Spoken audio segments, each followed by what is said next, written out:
So let's just start right here. What if you knew, truly knew, that your thoughts weren't just abstract ideas floating around in your head, but that they were tangible chemicals, things like cortisol, adrenaline, circulating in your blood, right now? Would you dare to think those same thoughts again? That is the ultimate interrogation of the self, isn't it? It's the fundamental question we're asking in this deep dive. It's all about causality. Where does the non-material boundary of a thought end, and where does measurable physical matter begin? That's our mission, right? To move beyond metaphor and examine the precise step-by-step chain where a single intention born in the mind actually transforms itself into biological reality. We're not just talking about moods. We're talking about changing your blood chemistry, the number of immune proteins, even stem cells in your system. We really are exploring the science of breaking biological limits. So where does it start? The mechanism? It starts in the frontal lobe. The seat of conscious thought. A thought is, at its core, an electrical signal. And once that signal is initiated, say, the thought of anxiety, or the complete opposite, a thought of profound gratitude, that electrical impulse triggers the release of something called neuropeptides.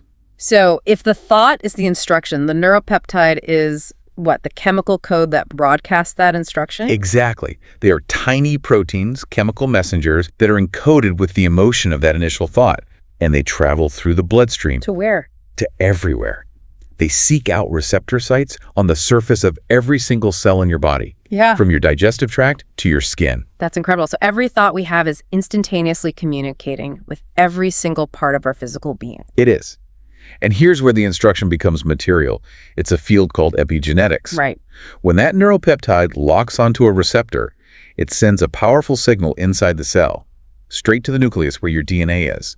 And this signal, it prompts the DNA to adjust its expression. It tells the genes what to do. It either switches certain genes on, that's called upregulation, or it switches them off, downregulation, all to support the new emotional or physical state that the thought dictated. So we're literally our own genetic engineers, constantly rewriting our biology based on whatever electrical loop we're running in the moment. But if we keep running the same loop, the same anxieties, the same memories, doesn't that create a kind of biological rut? It creates a powerful addiction to the past. And this brings us right to what you could call the survival paradox. The body's default state. Precisely. The body's an incredible survival machine, but its default setting, if it's left unchecked, is survival mode. So when we're trapped in these chronic emotional states, fear, anger, feeling like a victim, you get sustained high levels of stress hormones, cortisol and adrenaline. And that redirection of energy is, what, physiologically devastating? It is, because that energy is supposed to be going somewhere else. Right. It should be dedicated to long-term projects, cellular growth, tissue repair, healing, maintaining your immune system. But the body doesn't care about that if it thinks there's a tiger around the corner. Exactly. Whether it's a tiger or just your boss yelling at you, the body diverts all vital energy to your extremities for fight or flight. The physiological trade-off is that short-term survival is always prioritized over long-term health. So you get, what, a suppressed immune system, chronic inflammation? All of it. The body, chemically speaking, becomes the mind. It gets stuck in a biological, habitual loop of the past. Okay, let's pivot. Let's talk about just how powerful and how destructive this self-programming can be. I'm talking about the nocebo effect. The dark side of belief. It's proof that a belief doesn't just enable healing. It can. It can literally enforce a fatal outcome. And the case of Sam Lon is just chilling. It really is. He was diagnosed with aggressive esophageal cancer. He was given a terminal prognosis, just a few months to live. And he accepted it. He did. His family grieved, he prepared for the end, and he died almost exactly when the doctor said he would. A tragic, but, a common enough story. But that's not where it ends. No. The autopsy, it revealed the initial diagnosis was fundamentally wrong. Meaning? There was no widespread cancer. There was only a tiny benign lesion in his liver. His esophagus was clear. So he didn't die from cancer. He died because he and everyone around him believed with absolute certainty that he would. His expectation manufactured the chemical reality of his own death. It's the ultimate fragmented reality. The mind creating a fatal blueprint based on faulty information. It's almost like a voodoo curse. Well, the voodoo death phenomenon is a perfect cultural case study of this. The source material talks about a man named Vanders, who believed a voodoo priest had cursed him. And he just started wasting away. Literally. He stopped eating, his blood pressure plummeted, his body was just preparing to shut down. So how was he saved? I mean, if the problem wasn't physical. A doctor, Dr. Doherty, realized the core issue was psychological belief driving a physiological surrender. So he staged this highly dramatic counter-curse. A fake one. Completely. He injected Vanders with a simple emetic substance just to make him vomit. But he claimed it was this powerful antidote made of rare lizard eggs. So the substance was meaningless, but the story, the narrative was everything. Absolutely. Vanders believed the antidote had broken the curse. He fell asleep, woke up hungry, and was fully recovered in a week. The belief was both the poison and the cure. And this isn't just about dramatic life or death curses, is it? It happens in much more subtle ways, through social programming. Right, what you might call a subconscious program running in the background. The stereotype threat research is a perfect example. How did that work?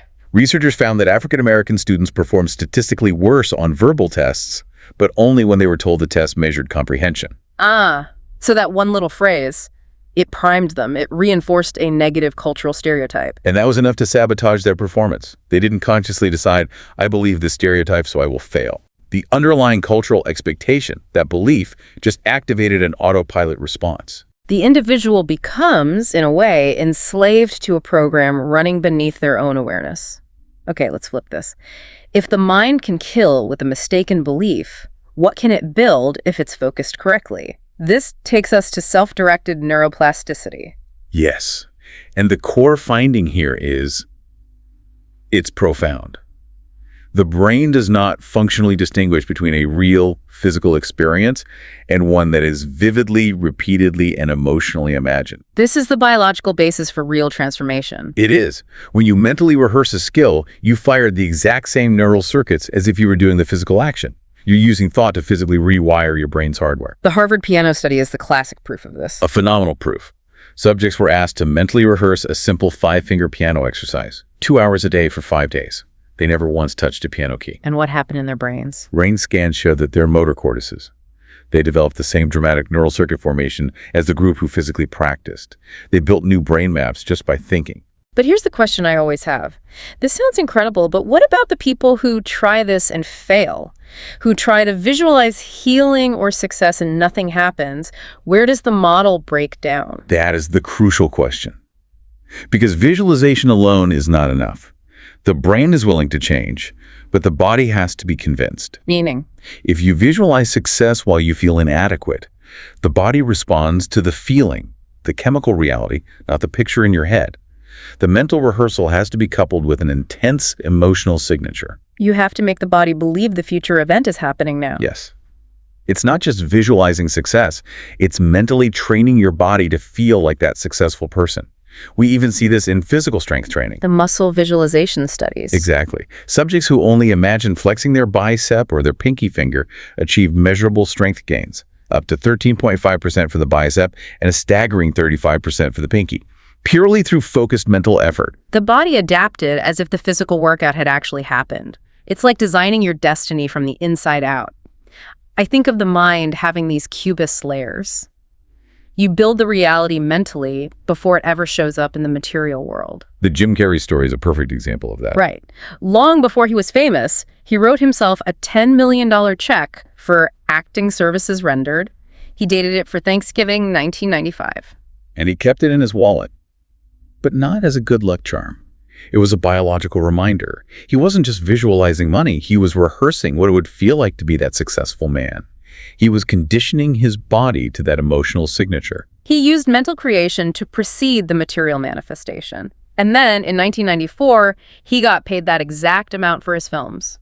The external world just caught up to his internal state. And that ability to detach from your environment, from time, that's where profound change is possible. And it's linked directly to the very nature of reality itself. Which takes us into the quantum mind, the surreal sea of possibilities. Right. When we look at reality at its most fundamental level, what is anything made of? Atoms. We look at our hand, we see solid matter. But an atom is what? It's 99.999999999% empty space. All matter, including your body, is just energy and information vibrating in a vast field of potential. That's the part that always stops me cold. We're convinced we're solid, but we're basically ghosts. We're space and energy. And that field of energy and information contains all future possibilities simultaneously. Every potential state of health, wealth, every outcome. So how do you collapse a desired possibility into solid three-dimensional matter? You have to act as the observer, not the victim. The equation is actually quite simple. It's a clear, focused intention, the thought of what you want, coupled with a heightened emotion. The feeling of that future event happening right now. That's the key. The thought provides the direction. The emotion is the magnetic charge that draws the experience to you. You have to fool the body into believing the future is happening in the present moment. And that means becoming greater than your body, your environment, and time. This is where that story about Lori becomes so important. She had degenerative bone disease. She was a prisoner of her body and her environment. For years, she lived in chronic fear of breaking her fragile bones. Her identity was the diseased person. And to heal, she had to stop being that person. She had to break the conditioned link between her environment and her past emotional state. She realized her unconscious routine. The same chair she sat in, the same route she walked, was constantly triggering the chemical signature of her past fear. So she had to introduce novelty. Simple things. She changed the side of the bed she woke up on. She started applying deodorant to her left side first instead of her right. Anything to break the automatic conditioned link and force her brain to fire new pathways. Pathways that supported a new future self, one who was whole and strong. And her body responded. It produced healthy new proteins, it shut off the diseased genes, and it transformed brittle, fibrous tissue back into whole, healthy bone. She eventually walked without any support. A change that medical science just couldn't explain. So really, it all comes down to a choice. We are constantly at this critical tension point. Are we victims just repeating the past because our chemically conditioned bodies are running the show? Or are we architects, using our conscious intention to signal new genes and build a chosen future? This idea of becoming supernatural, it's not magic, it's just performing acts that contradict your immediate environment. Showing love when others are angry. Embodying peace when others are fearful. Or claiming a state of wholeness despite a grim diagnosis. That's the biological definition of transcending your limits. And that choice creates a ripple. When you witness a radical transformation like Lori's, even just hearing about it, your own mirror neurons fire. Your brain sees that possibility and it primes itself for the same change. It encourages you to believe that a new reality is possible for you too. So here's the final thought for you to carry forward.